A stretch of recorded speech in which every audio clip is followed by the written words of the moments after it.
Shalom de Deus, povo abençoado.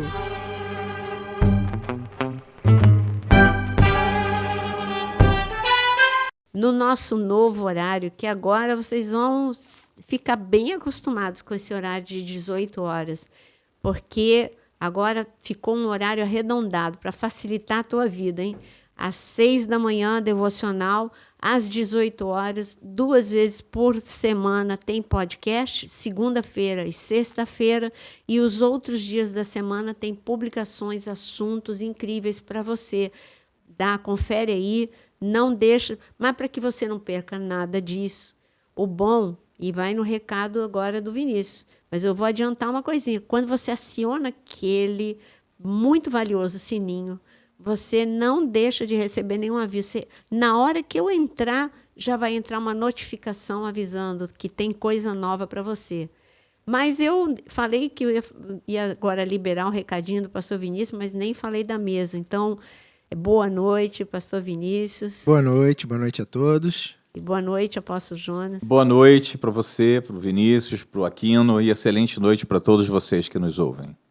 Então, como a pastora começou a falar, é muito importante que todos não se esqueçam de se inscrever no canal, clicar no sininho para que você venha a ser avisado de toda a programação que é colocada no ar. O pessoal que ainda insiste em estar lá no Instagram, a gente sempre recomenda, corram para cá para o YouTube, porque aqui você vai ser avisado pontualmente de toda a programação que é lançada. Não se esqueça de clicar no joinha ou no curtir, como você preferir, e também de compartilhar com seus contatos, por WhatsApp, por Telegram, da forma que você entender mais fácil, porque com isso você está ajudando o canal a ser considerado como algo relevante dentro do YouTube, uma programação relevante, e também você vai estar semeando a palavra de Deus, ajudando bastante a gente a divulgar aquilo que é colocado no ar. Não deixe de compartilhar, você vai estar ajudando demais aquilo que nós estamos aqui com tanto carinho produzindo para você.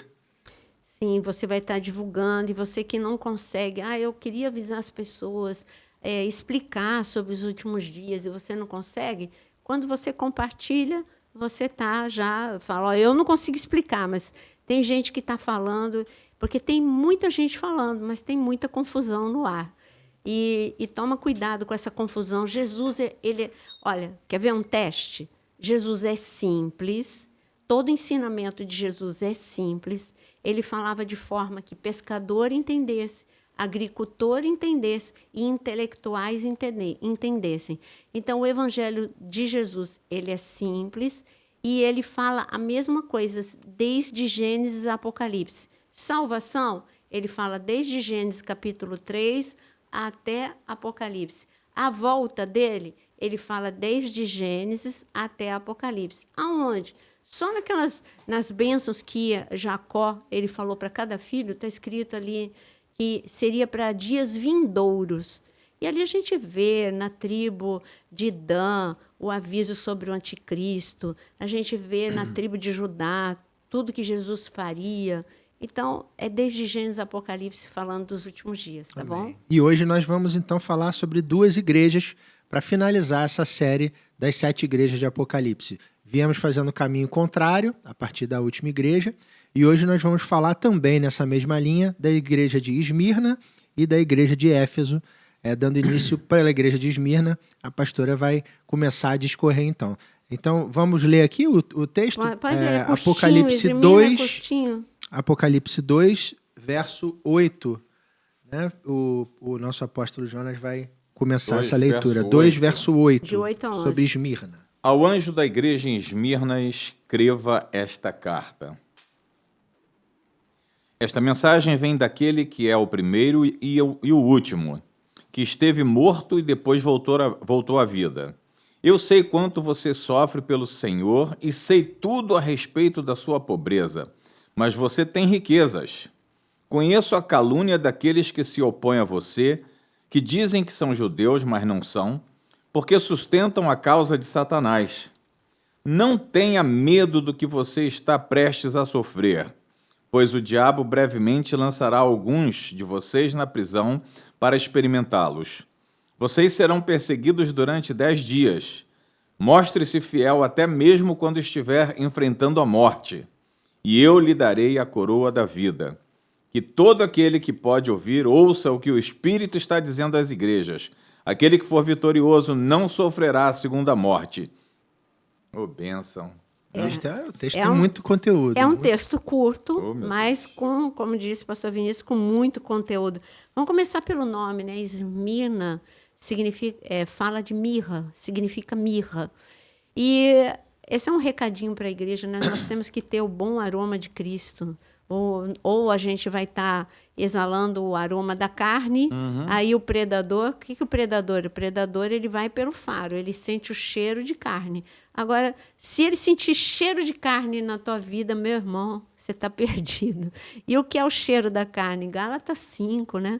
Quando você tem o fruto da carne, quando você tem mentira na tua vida, quando você tem lascívia, quando você tem contenda, quando você tem ira na tua vida, faz lá um checklist lá em Gálatas capítulo 5. Se você cheirar carne, você está perdido. O que a corça faz? A corça, quando o predador vem correndo, ela sabe disso, por instinto. Então, pelo menos lá no deserto, principalmente ali no oásis, ali, não no meio do deserto, o oásis de En-Gedi, ali, quando o salmista ele falou dessa situação, né, a corça, para fugir do predador, ela vai e entra na água, porque aí ele não vai sentir mais o cheiro dela, e ele fica perdido, para onde que ela foi, ela sai molhada, e o cheiro da carne, ele já fica confuso e ele tem que se afastar. Então, se você quer um checklist, se você está na lista negra do diabo, está lá em Gálatas capítulo 5, se você tiver o fruto do Espírito, você está com o aroma de Cristo. Se você tiver o fruto da carne, você está exalando aí um cheiro que ele vai pegar você na primeira esquina.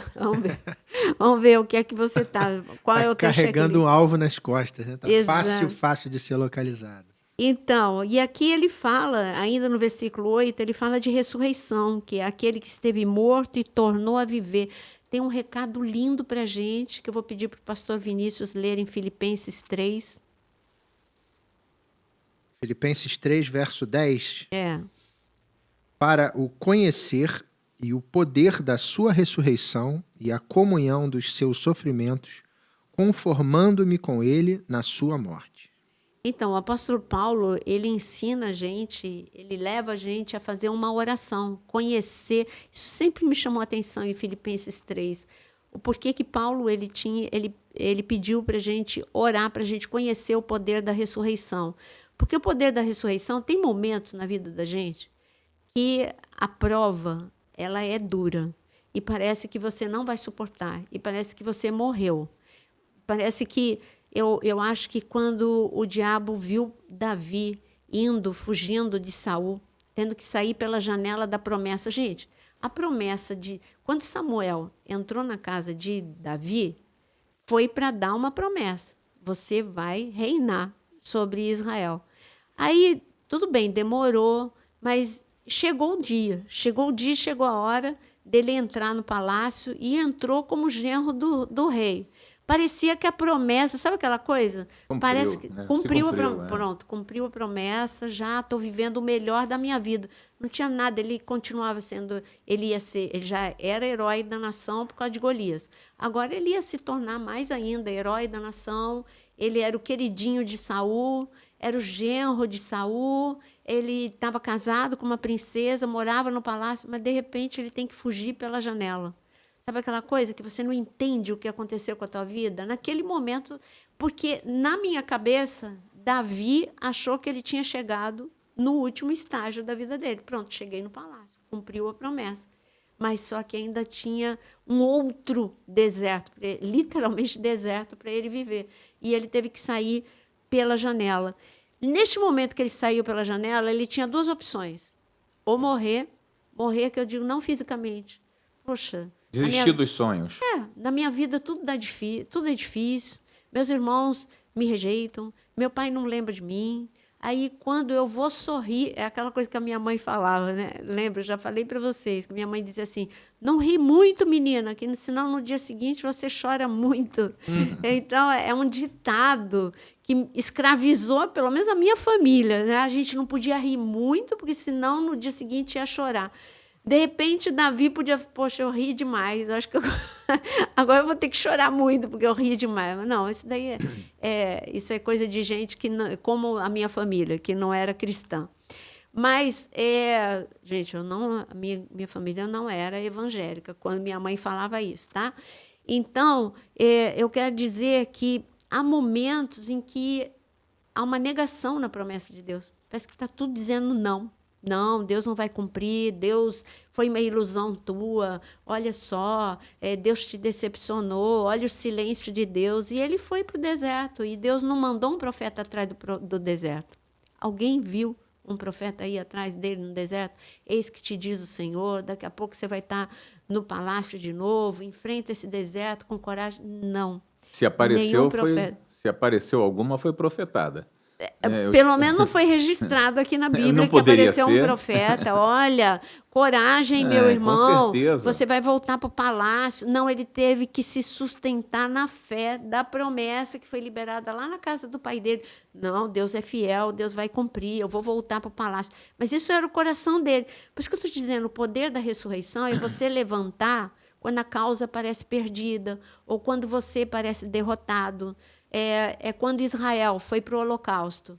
Parece que Hitler tinha conseguido o objetivo dele. Agora, Israel continuou declarando, o judeu continuou dizendo, ano que vem em Jerusalém, ano que vem em Jerusalém, até que esse ano que vem se cumpriu, né? Então, isso é o poder da ressurreição. Crer não, Deus falou que a gente vai voltar para a nossa terra, para o mesmo lugar, que ele vai reunir a gente dos 4 cantos. O poder da ressurreição é você... Primeiro, você tem que ressuscitar dentro de você a promessa de Deus. E depois a promessa vai ressuscitar na tua vida. Mas primeiro tem que ressuscitar dentro do teu coração. Então, meu querido, olha, que o poder da ressurreição esteja no teu coração hoje. Tudo aquilo que você desistiu, tudo aquilo que você abandonou, tudo aquilo que você acha causa perdida, eu não acredito mais, Deus vai cumprir em nome de Jesus. Amém. A gente tem, além do poder da ressurreição, algo, né? Versículo 9. O verso 9 a gente fala de: conheço a tua tribulação, a tua pobreza, mas tu és rico. Vamos parar aqui. Jesus fala de 2 coisas antagônicas aqui, né? Eu conheço a tua pobreza, mas você é rico. Gente, a maior riqueza não é o dinheiro que traz. Você tem que ser rico. Essa igreja era rica em fé, era rica em esperança, era rica na palavra. Você pode ser rico na unção. Por isso que eu queria pedir para o Jonas ler Provérbios 13, versículo 7. Mas a gente... Não, na linguagem RA.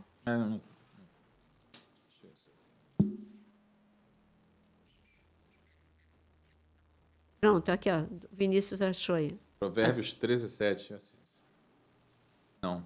É na linguagem RA. Uns se dizem ricos sem terem nada. Outros se dizem pobres sendo muito ricos. Você viu que Provérbios é o livro da sabedoria. Provérbios deveria ser assim, o livro de cabeceira de todo mundo. Olha, tem algo que o Dr. Augusto Cury, ele pegou o Sermão da Montanha e ele mostrou como nós somos uma geração de mendigos emocionais, falando de emoções. Então, rico, aí ele pegou tudo que Jesus falou nas bem-aventuranças e ele mostrou que são riquezas. Rico não é o dinheiro, rico é quem é manso. Porque uma pessoa mansa, ela não arruma encrenca com ninguém. Ele rico, é aquele que é pacificador. Ele não vai brigar por qualquer coisa. Pelo contrário, quando ele vê algum tipo de coisa, ele vai pacificar as pessoas. Então, ele pegou as 8 bem-aventuranças, que Jesus disse, o que é necessário para você ser feliz. Você deveria decorar e colocar como lema na tua vida. Para eu ser feliz, eu preciso ter esses 8 itens na minha vida. Então, eu já falei de 2. Um é ser manso, o outro é ser pacificador. E é claro que eu não vou pegar o Sermão da Montanha hoje. Então, Jesus ele mostra que tem coisas que são muito mais riqueza, porque a mansidão você não compra com dinheiro. Mas com a mansidão você fica rico, porque você vai ter sempre amigo. Você vai ter um relacionamento com o teu cônjuge que você não vai estragar, porque você não vai falar besteira na hora errada. Então, você não vai manchar o relacionamento. Uma vez, num encontro de casais, eu lembro que a minha palavra era sobre perdão. E aí eu disse que, com o passar dos anos, os casais, Eu não sei vocês, mas eu gosto de carro. E eu gosto de carro, mas eu não gosto de moça no carro. E pode ninguém enxergar, mas eu enxergo a moça no carro. E a gente morava num prédio, que não é o prédio que a gente mora hoje, e a garagem era muito apertada. E o vizinho, não sei se você lembra, o vizinho, ele batia a porta do carro dele no nosso carro. E ficou uma moça, 2 moças, 3 moças. Gente, eu batia o olho e eu via aquilo me matava, aquilo me incomodava. Era como se o carro já tivesse perdido até o seu valor, para mim. Mas um martelinho de ouro resolveu os problemas daquele carro. E depois eu falei, né? Eu falei que quando você casa, ali é aquele carro novo, tudo é lindo, tudo é maravilhoso, vem a lua de mel, né? Mas só que com o dia a dia tem uma moça aqui, tem uma moça ali, e aquilo já não é tão bonito quanto era antes. E eu falei que o martelinho de ouro é quando você deixa, primeiro você perdoa, quando você deixa ficar tudo, porque a ofensa é uma moça, a crítica é uma moça, e aí você deixa o carro todo inteiro de novo, aí fica lindo, aí vem o amor, o renovo do amor. E quando você deixa Deus, que é o martelinho de ouro, né? É o Senhor do martelinho que vai lá e tira toda a moça. Por que eu estou falando? Tudo isso que eu estou falando para vocês fala de riqueza. Muito mais riqueza é um casamento onde tem riso, onde tem alegria, onde tem brincadeira. Tudo isso é diferente. Riso é diferente de brincadeira. Tá? Onde tem paz, onde tem renovo de amor, tudo isso é riqueza. Você, como eu disse, você ser manso, pacificador é riqueza, você ter unção é riqueza, você conhecer a Deus é riqueza. Então, ele estava falando isso. O que o mundo diz que ter um carro último tipo, o melhor modelo de telefone, ter a melhor roupa de grife, tudo isso é riqueza. E Jesus fala, para mim, não. Eu não te olho pela roupa que você veste, nem pelo carro que você vem na igreja. Eu olho como que está o teu coração. Eu não vejo como vê o homem, eu olho para o coração. Então, é isso que ele está falando para a igreja de Esmirna. Olha, você pode não ser tão rica quanto Laodiceia, porque Esmirna meio que se comparava com as outras cidades, porque Tiatira era rica, Sardes era rica, Laodiceia era rica. Comparado com as outras cidades, Esmirna, ela não era tão rica assim. E, principalmente, os cristãos que estavam passando por perseguição, a primeira coisa que era afetada na vida deles era finanças. Então, eles estavam se olhando como que em desvantagem. Jesus falou, não, eu estou olhando para o coração de vocês estão muito ricos. Agora, é bom colocar um medidor de riqueza aí no teu coração e ver se você está pobre ou se você está rico. Por isso que eu gosto de Provérbios 13. Você se diz pobre, mas, na verdade, você é rico. E aqueles que dizem, eu sou tal, eu me acho, porque eu vou nas férias, eu vou para tal lugar, eu tenho isso, eu tenho aquilo, e Jesus está falando, mas você tem uma pobreza na alma, você tem uma pobreza no espírito, e é por aí que a gente precisa ver, o nosso medidor de riqueza, né? Vamos continuar aqui. E a blasfêmia dos que a si mesmos se declaram judeus e não são, sendo antes sinagoga de Satanás. Algo parecido com o que a gente falou quando tratou da outra igreja, né? Acerca da sinagoga de Satanás, falamos também aqui. A gente precisa tomar muito cuidado, na verdade, com o trigo e o joio. A convivência é muito próxima.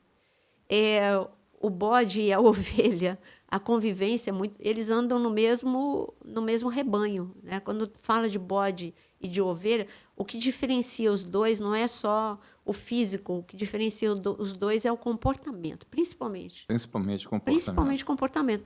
A ovelha obedece o pastor, a ovelha não é destrutiva, você deixa a ovelha pastando e ela não vai destruir a plantação, ela vai lá no que interessa a ela, é o pasto dela, ela não vai subir na árvore. Eu sigo alguns perfis que eu gosto muito de natureza, todo mundo já viu, né? Como eu gosto de animais e gosto de natureza. Então, eu não lembro qual dos perfis que não sei se é o National Geographic, não sei, um desses. E aí tinha ali tinha os bodes e tinha cabritos, tudo em cima da árvore. Mas parecia uma árvore de bode, uma árvore de cabrito, e eles estavam ali todos interessados em destruir o fruto. Então, o que difere o bode da ovelha é o comportamento. E aqui ele fala, Jesus está falando justamente disso, ó, blasfêmia, né, ofensa, calúnia dos que a si mesmos se declaram judeus e não são. Ele está falando de pessoas do convívio próximo, mas que negam pelo comportamento que não são. Eles se dizem, mas eles não são. Isso é para você ficar atento, tá? Mas não é para sair julgando, não, porque joio não é ninguém que tira, é Deus que tira, tá? Não temos as coisas que tens de sofrer. Agora a gente fala de sofrimento. Ninguém gosta desse assunto de sofrimento. Quem gosta? Eu não gosto. E eu sei que ninguém gosta. Mas Jesus ele está sendo realista. Ele dá um recado imediato para a igreja. A igreja de Esmirna, da época de João, estava sofrendo perseguição. Assim como a gente viu de Pérgamo e as outras igrejas. Esse era um recado para a igreja que estava sofrendo perseguição. Esse é um recado para a igreja histórica, a igreja desde Jesus até nós. Então, a igreja de Nero até Diocleciano, ela vai sofrer. Isso é um espaço grande, do ano 170 depois de Cristo até o ano 300 e tanto depois de Cristo. Então, é um período longo de muita perseguição. Foi muita perseguição. Foi um imperador após o outro com grande perseguição à igreja. Só que o Senhor ele fala aqui de 10 dias. É claro que esses 10 dias aconteceram para a igreja que foi avisada aqui, essa igreja de Esmirna. Agora, a igreja desse período que eu estou falando, do ano 170 até o ano 300 e tanto depois de Cristo, esta igreja, no ápice da perseguição com Diocleciano, que é o pior, são 10 anos de horror, de uma perseguição implacável. Então, o que Jesus está falando aconteceu literalmente, tanto para a igreja do momento que João deu o recado, como para a igreja depois dessa igreja de Esmirna e que passou por essa grande tribulação. Agora, eu gosto de ouvir essa palavra 10 dias. Sabe por que 10 dias eu gosto de ouvir? Porque Jesus está dando um recado aqui para a gente, que toda tribulação tem um limite e está no controle dele. Amém. Tem um tempo para acabar, tem um dia para acabar. Então, o sofrimento que você está vivendo tem um dia para acabar. Parece que nunca acaba, mas a noite acaba, o temporal acaba, o inverno acaba. Verdade. O inverno demora 3 meses, a noite demora 12 horas. Então, E acontecerão até casos em que as tormentas passarão, deixarão bastante prejuízo, mas você vai preservar a vida e é só reconstruir. Eu acho que o que o Senhor está querendo falar ao nosso coração nesta tarde é exatamente isso, que tudo pode ser reconstruído, que não há tempestade que dure para sempre, né? Nós estamos na Terra, você não pode esquecer disso. Tribulação, sim. Conflitos, sim. Mas para quem olha para cima, onde vem o socorro, sabe exatamente como se proteger. E eu espero que você esteja recebendo armas importantes para sua proteção. eu quero trazer para os dias de hoje. Pastor Raiz, eu digo pastor Raiz, ele vai saber o que eu estou falando. Esse é um tempo de sofrimento para o pastor. Por que de sofrimento?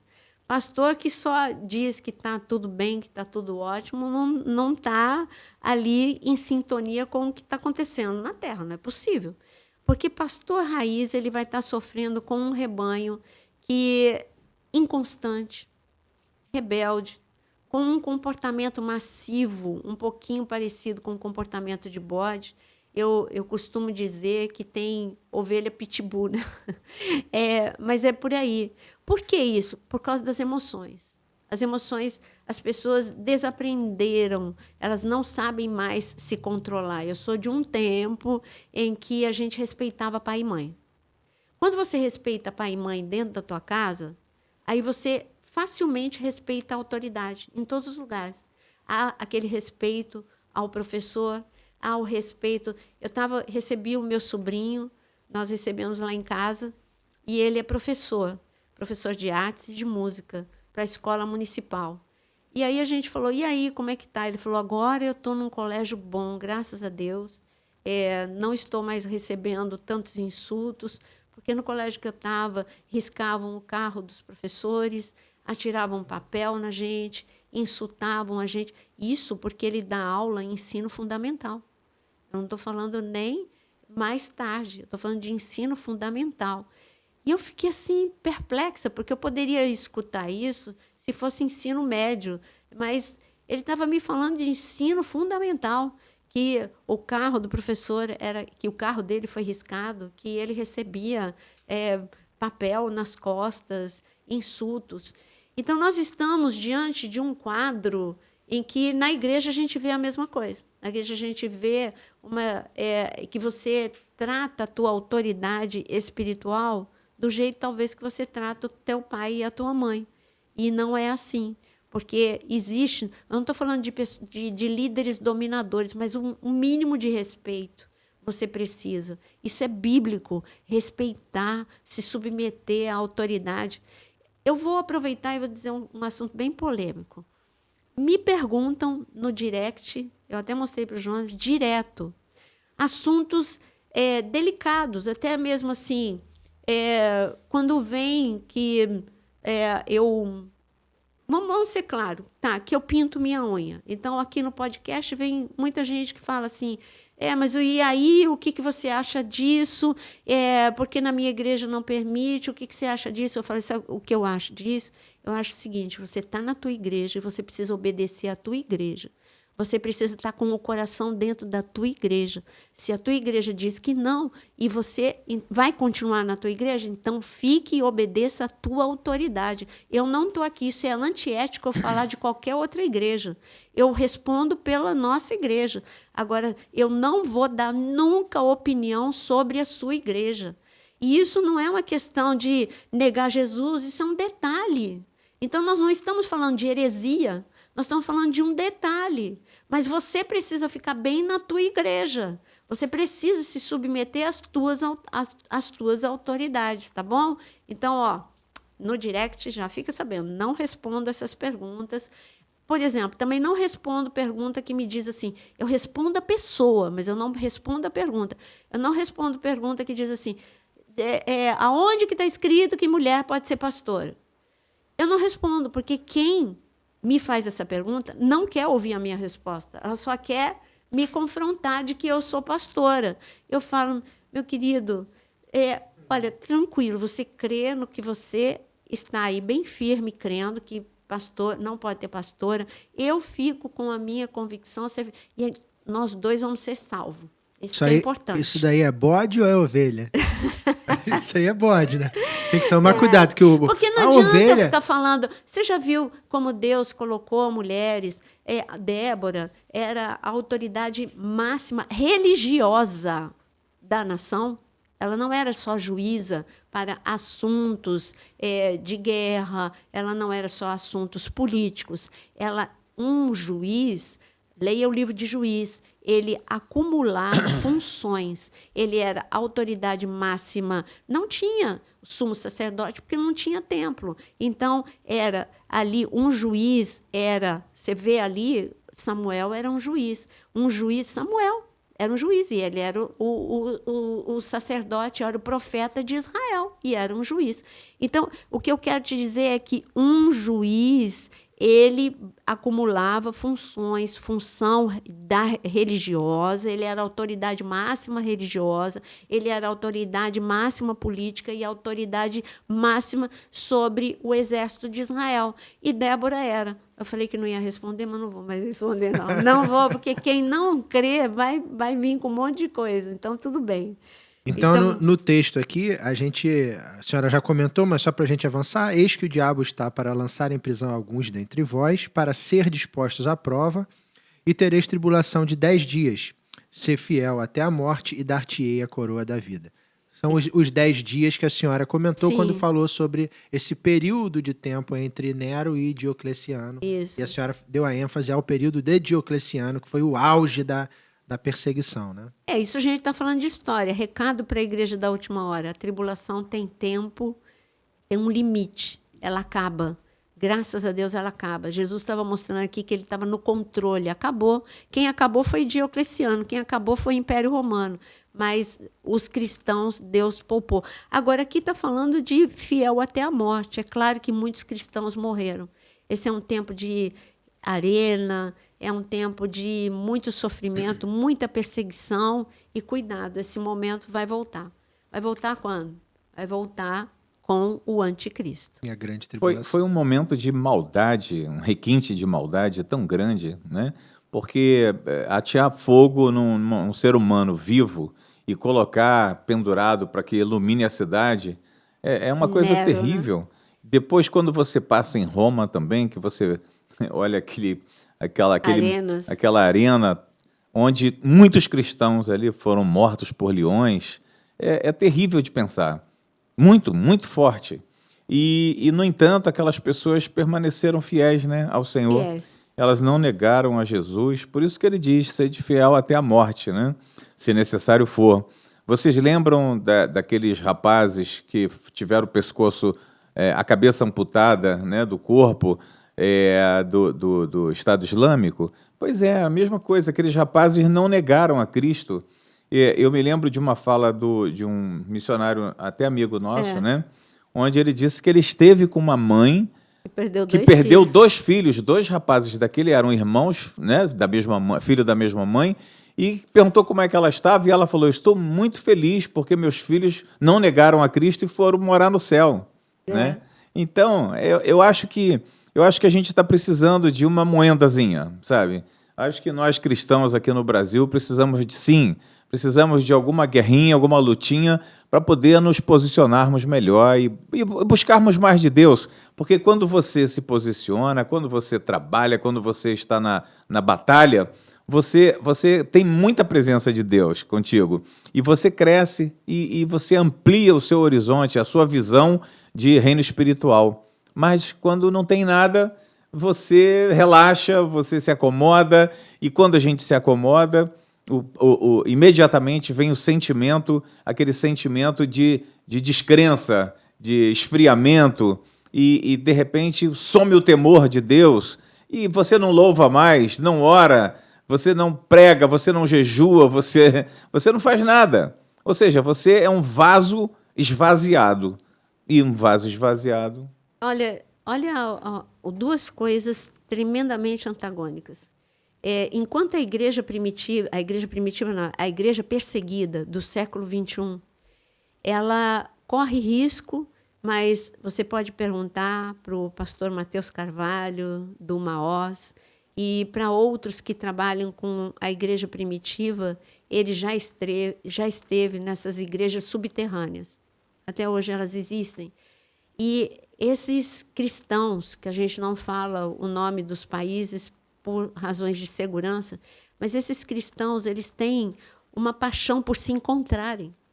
E eles correm risco e eles vão se encontrar nessas igrejas subterrâneas e eles celebram cultos correndo risco de serem apanhados. Enquanto que a igreja ocidental, a igreja preguiçosa, ela arruma justificativas para dizer que não é necessário se congregar. Que hoje eu vejo uma coisa que eu vou aplaudir o pastor Silas Malafaia. Ele está combatendo agora uma nova ideologia, uma nova pregação de que não é necessário absolutamente mais estar em igrejas.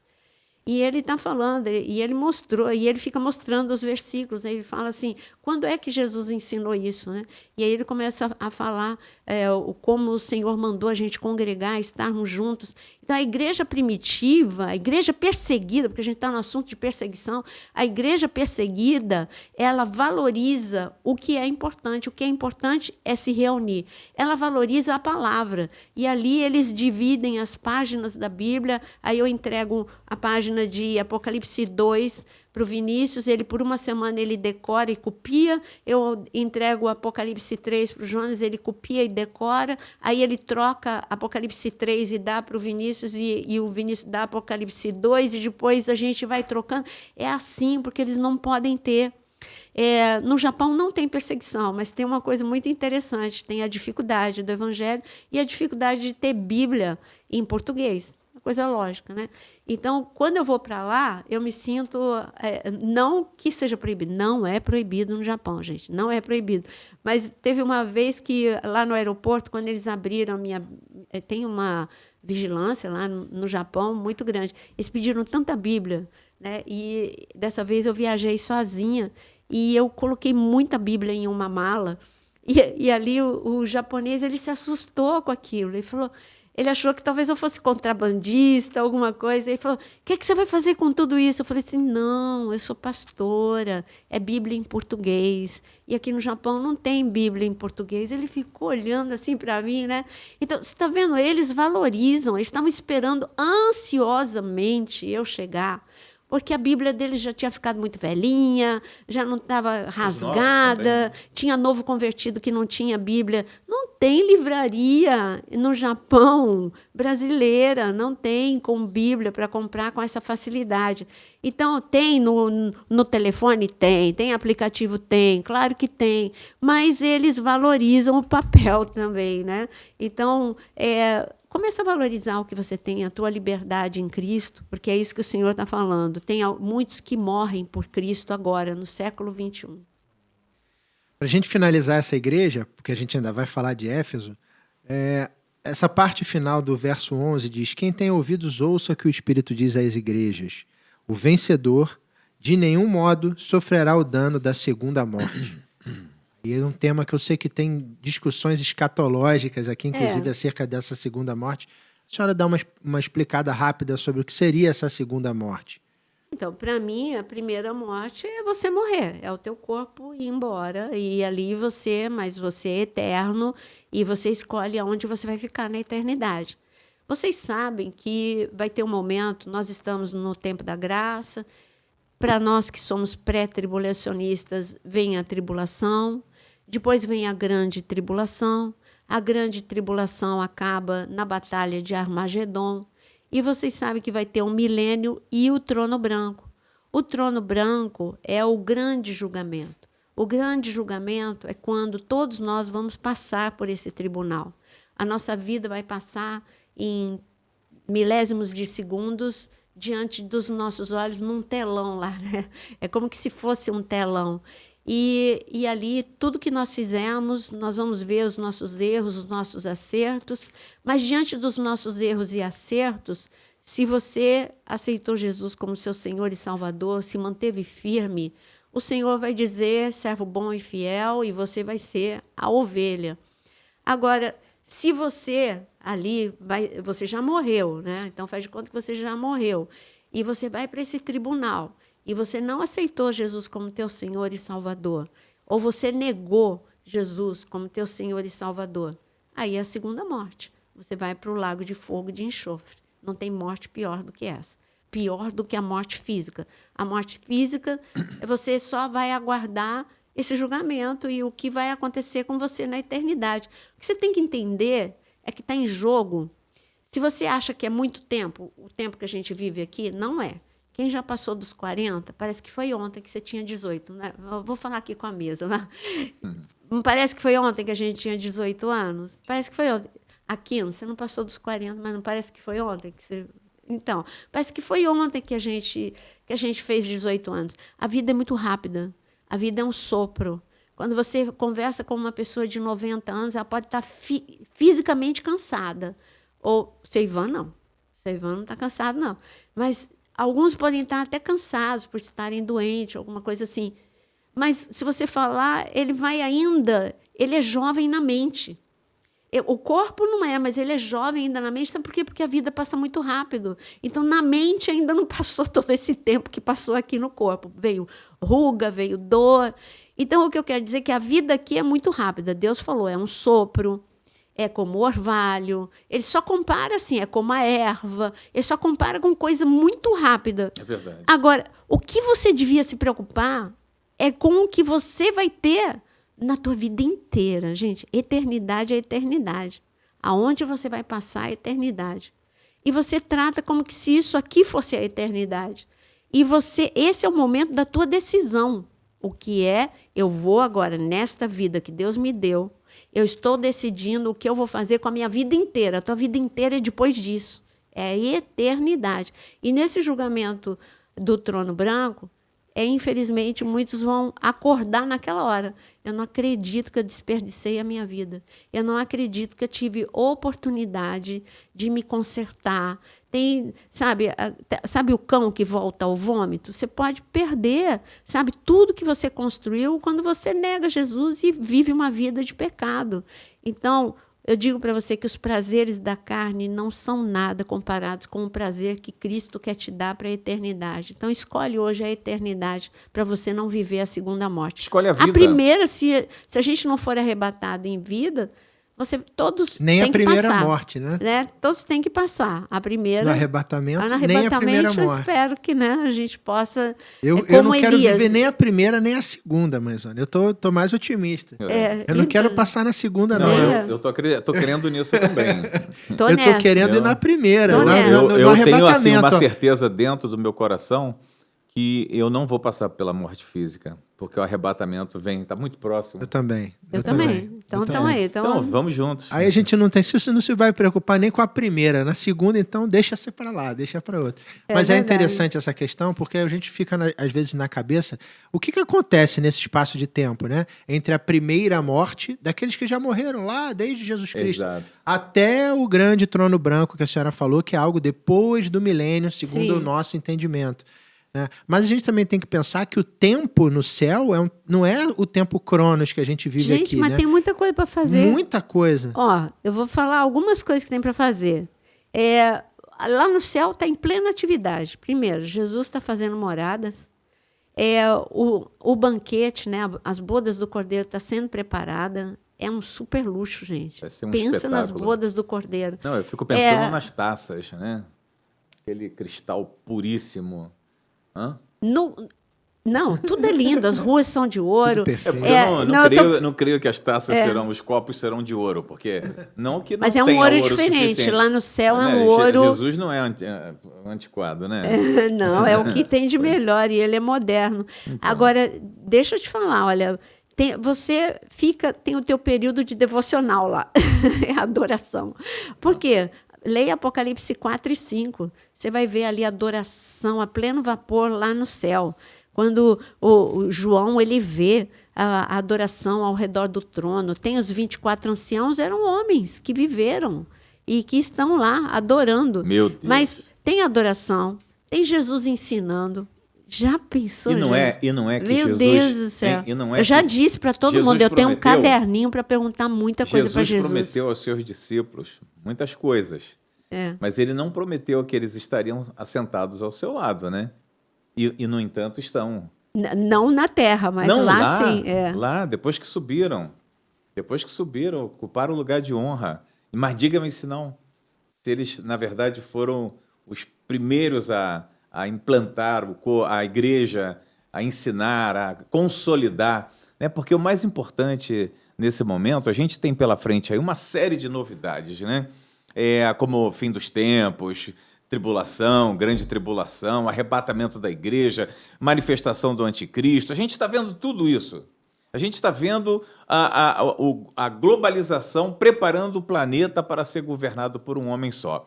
O que falta? Falta a moeda única, né, para que tenhamos o governo único. Falta acelerar o processo de unificação das nações, né? Aliás, eu não sei se vocês souberam, essa semana foi eleito na Colômbia mais um, né? Mais um.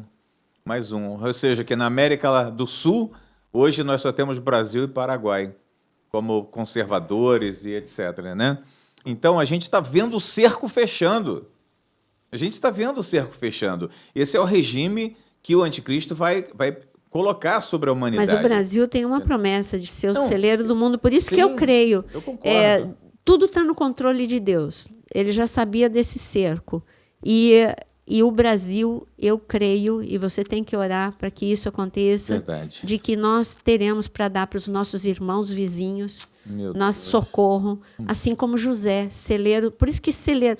Eu estava ontem estudando essa passagem. Quando ele falou que nós seríamos celeiro do mundo, a gente tem que se reportar a José.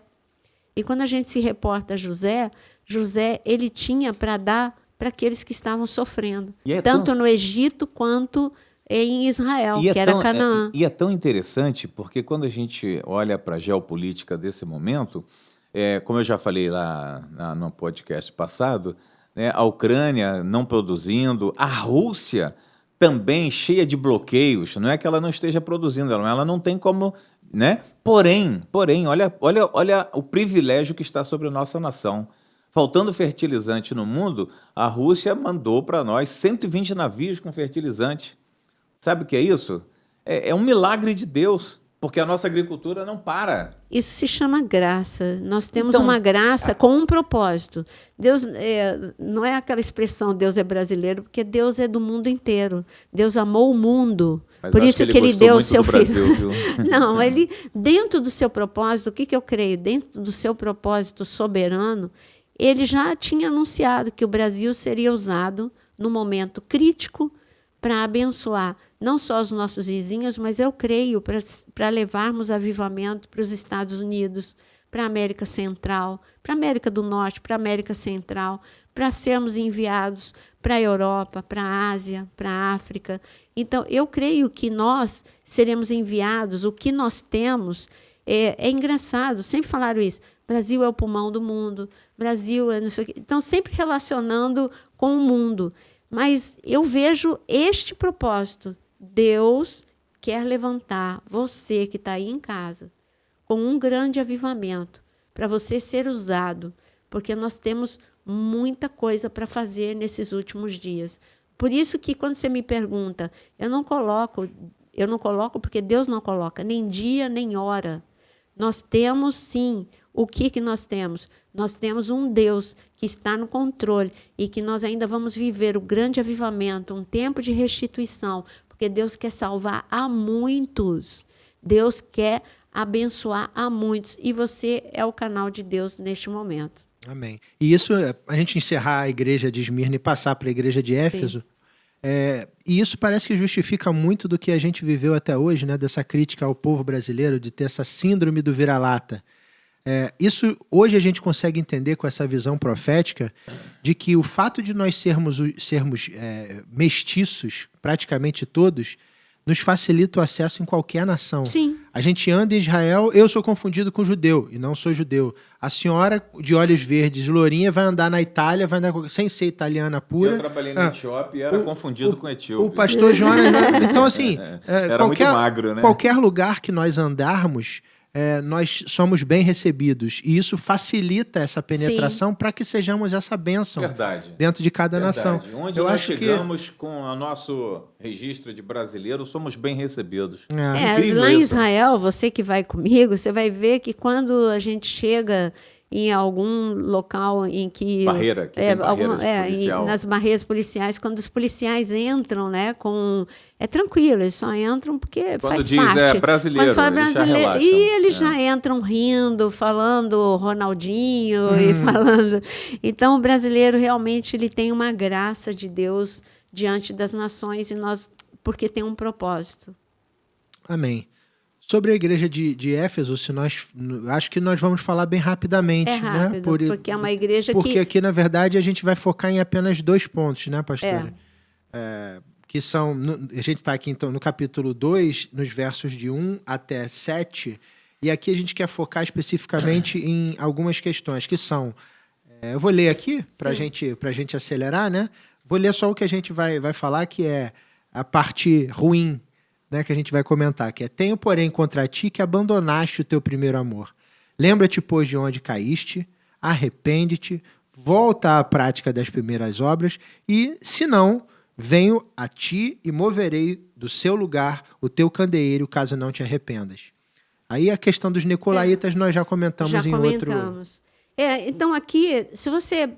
para você entender bem a igreja de Éfeso, depois você lê aí na sua casa, Atos 18, Atos 19, é uma igreja que viveu é um local que viveu um grande avivamento com Paulo.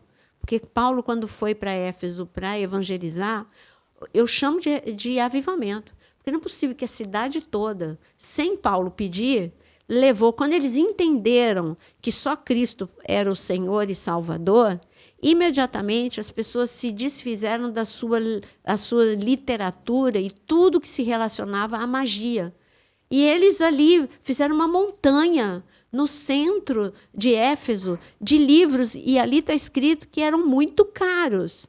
Eles se desfizeram de forma voluntária. Paulo não falou, vai na tua casa e pega. Paulo só mostrou a verdade. Só Cristo salva, só Cristo liberta. E ele mostrou quem é a fonte do verdadeiro poder. Aí eles viram que eles estavam na fonte errada, se desfizeram. Então, essa igreja, Paulo, ele ficou muito tempo ensinando em Éfeso. É uma das igrejas que ele mais parou para ensinar, e ele não podia nem passar no porto, se ele quisesse, porque o povo não queria deixar Paulo ir embora. É uma igreja que viveu um grande avivamento. Aí Deus, aqui tem um monte de elogio a essa igreja, mas teve um momento, por isso que a palavra diz, você que está em pé, cuidado para que não caia. Você não pode ficar firmado numa experiência que você teve há 1 mês atrás, há 2 meses atrás, há 1 ano atrás, há 2 anos atrás. Você tem que saber que você tem um inimigo que quer roubar o que você tem de precioso. O que você tem de precioso é o Espírito Santo de Deus. O que você tem de precioso é a fé e a palavra de Deus. E ele vai querer passar uma rasteira. Ele vai querer te derrubar. Ele tentou derrubar Davi. Você já viu como eu gosto de Davi, né? De novo com Davi. Mas ele tentou derrubar Davi com mágoa, não conseguiu. Ele não ficou magoado ele perdoou. Ele não ficou magoado com Saul, ele perdoou Saul. Ele tentou ferir Davi aí ele disse, não consigo aqui, então vou roubar o Espírito de Deus, levando esse homem ao adultério. Aí ele conseguiu, mas Davi imediatamente falou, não vou perder, Senhor, não retira de mim o teu Santo Espírito. Então, mas você vê que Davi ele não podia ficar firmado. Eu sou o homem que ouço Deus, eu componho para Deus, eu agrado Deus, eu tenho visões com Deus, Deus me dá capacitações incríveis, Deus me ama. Tudo bem, isso tudo é verdade, mas ele tinha que cuidar dia após dia. Esse mesmo Davi caiu no erro também de parar de confiar de plena forma em Deus quando ele quis fazer o censo. Quando ele fez o censo, ele estava confiando em mais no número de soldados que ele tinha do que no Deus que sempre lhe tinha concedido vitória. Então, você está vendo que um homem como Davi, estou mostrando que um homem como Davi perdeu, em 2 momentos cruciais, o grande avivamento. Aí o que está escrito? Que Davi ficou deprimido. Leia o Salmo 51, leia o Salmo 55, você vai ver que Davi, ele definhava, ele disse que dava para ver os ossos dele. Ele chorava, as lágrimas eram o alimento dele. Um homem deprimido. Cadê o adorador? Cadê a alegria? Ele teve que voltar ao primeiro amor e saber onde cair. Eu caí quando eu parei de confiar. Confiei mais nos soldados do que em Deus. Eu caí aonde eu adulterei. Então, sabe o que o recado principal da igreja de Éfeso? Vê aonde é o teu problema, onde você sempre cai. Reconhece, fala diante de Deus, este é o meu problema, e agora eu vou ficar atento 24 horas neste meu problema. Meu problema é com a mentira, eu vou me policiar 24 horas. Meu problema é com a ira, eu vou me policiar 24 horas. Tudo aquilo que me irrita, eu vou ter um propósito de não mais perder o controle, eu vou me controlar. Então, você tem que ver aqui, o que eu acho bonito é, lembra-te, pois, de onde caíste. Vê onde é o teu problema. Volta lá. Vê e resolve esse problema. Você tem um problema que sempre te faz cair. Volta, resolve, te arrepende, porque senão eu vou tirar o candeeiro. Sabe o que é tirar o candeeiro? Eu ia te perguntar isso agora. É tirar a unção. É o que ele tirou não tira de mim o teu Santo Espírito, Senhor. Ele tirou de Saul. Não tirou? O homem que dançou com o profeta não ficou oprimido por espírito maligno? Então, ele está falando, o Espírito Santo de Deus se entristece dentro de você e se retira. É o Espírito, é o candeeiro, é a luz, é a alegria, é a unção que está dentro de você. Então, quando vai embora a unção, fica tudo escuro. E quando fica tudo escuro, você tropeça. Quando fica tudo escuro, o diabo coloca uma armadilha e você não enxerga.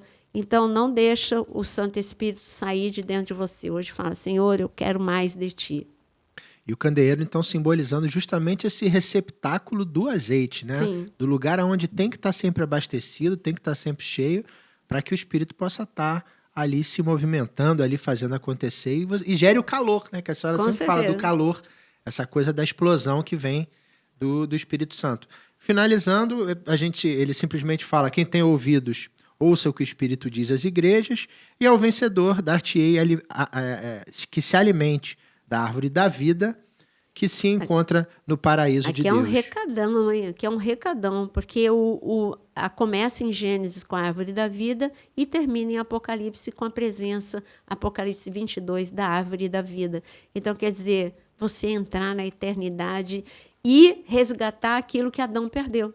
Adão perdeu o paraíso e você, através de Cristo, ganha o paraíso. Esse é o recado de Jesus. Maravilhoso. Né? Lindo, E né? bom para encerrar. Né? É. E com isso, Muito mais bom. mais um podcast se encerra, concluindo as 7 igrejas de Apocalipse.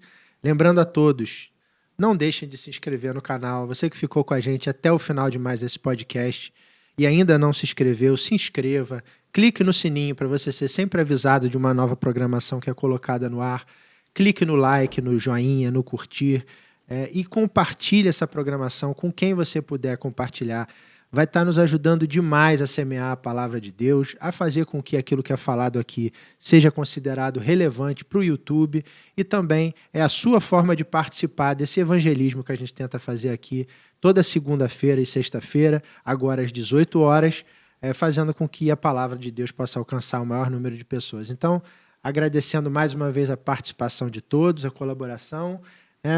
Pastora Nara, a senhora dá suas considerações finais para a gente encerrar mais esse podcast de hoje. Então, a minha consideração é orar. Eu quero orar para você agora, para você não perder o Espírito Santo de Deus, para que o Senhor não remova, como ele diz, o candeeiro, e que você possa reconhecer qual é o momento, qual é o local onde você sempre é derrotado, para que o inimigo não te pegue mais e que você possa ser um canal de avivamento de Deus. Senhor, eu quero te louvar por cada pessoa que está aqui junto conosco e eu quero clamar neste momento, Espírito Santo de Deus, que o Senhor possa estar, não ser removido, mas pelo contrário, que o Senhor acenda esse coração, que o Senhor ilumine esse coração, que o Senhor aqueça este coração, em nome de Jesus. É tempo de sermos avivados, é tempo, Senhor, de sermos bênção sobre as nações, sobre a nossa família e o nosso país. Senhor, abençoa o nosso país. Nós queremos ser este celeiro de avivamento em nome de Jesus. Senhor, tem misericórdia do Brasil. Amém. E que a tua palavra se cumpra sobre esta nação. Sim, meu Pai. E que a tua palavra se cumpra também em nossa vida. É o que eu clamo em nome de Jesus. Aleluia. Amém. Amém.